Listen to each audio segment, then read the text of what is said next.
तर मित्रांनो, आपल्याला माहित आहे की काही दिवसापूर्वीच महाराजच्या पुणे मंडळाकडून प्रथम येणाऱ्या प्रथम योजनेअंतर्गत 295 घरे उपलब्ध केलेली आहेत. त्याची जाहिरात ऑलरेडी प्रसिद्ध झालेली आहे आणि याच्या किमती संदर्भात, कार्पेट एरिया संदर्भात, त्यांच्या जे काही ठिकाणा संदर्भात आपण ऑलरेडी माहिती पाहिलेली आहे. परंतु जी काही योजना जाहीर झाली मित्रांनो, ती प्रथम येणाऱ्या प्रथम प्राधान्य. अर्थातच जर तुमचं ह्याच्या अगोदर पुण्यामध्ये घर असेल, जर तुम्हाला ह्याच्या अगोदर महाराजच्या लॉटेत घर लागलं असेल, तरी तुम्ही या ठिकाणी अर्ज करू शकता. आणि त्याच्याशिवाय जे काही घरे मित्रांनो, ती 1 BHK 2 BHK स्वरूपाची घरे असून अवघ्या 13.5 लाखापासून ते 29 लाखापर्यंत या घरांच्या किमती ठेवण्यात आलेल्या आहेत. आता नेमका घरे कुठे आहेत असं जर तुम्ही विचारलं तर PCMC महानगरपालिकेच्या जी काही चिखली, तातवडे, चरोली, वडमुखवाडी, वाकड, चोविसावाडी, बोराडेवाडी, दुडुळगाव, पुनावळे, किवळे, तातवडे, मामुर्डी या ठिकाणी ही घरे उपलब्ध करण्यात आलेली आहेत.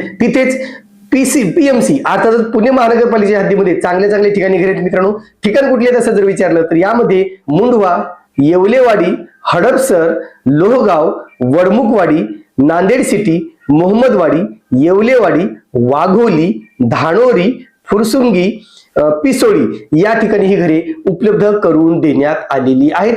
जसं मी सांगितलं मित्रांनो, ही सगळी प्रथम येणाऱ्या प्रथम प्राधान्य या योजनेअंतर्गत घरे उपलब्ध केलेली आहेत. याचं रजिस्ट्रेशन मित्रांनो सध्या 23 तारखेपासून सुरू झालेलं आहे आणि यासाठी घर निवडण्याची जी काही प्रक्रिया आहे ती 4 मे 2026 रोजी खुली केली जाणार आहे. सकाळी 11 वाजता तुम्ही यासाठी घर निवडू शकता. आणि म्हणून ज्यांना विदाऊट लॉटरी, बिना लॉटरीची म्हाडाची घरे हवी असतील तर ते म्हाडाच्या प्रथम येणाऱ्या प्रथम प्राधान्य योजनेमध्ये सहभागी होऊ शकतात. आता फक्त एवढंच मित्रांनो की तुम्हाला जे काही अटी आहेत, जे काही नियम आहेत त्या संदर्भात आम्ही डिटेल व्हिडिओ आमच्या या चॅनलवर प्रसिद्ध केलेला आहे. कृपया तो व्हिडिओ पाहून घ्या. तुम्हाला एक आयडिया येईल की नेमका कोणत्या ठिकाणी घरे आहेत आणि त्यांच्या किमती कशा आहेत ते. म्हाडा संदर्भात इतर सगळे व्हिडिओ पाहण्यासाठी कृपया आमच्या चॅनलला सबस्क्राईब करा. धन्यवाद.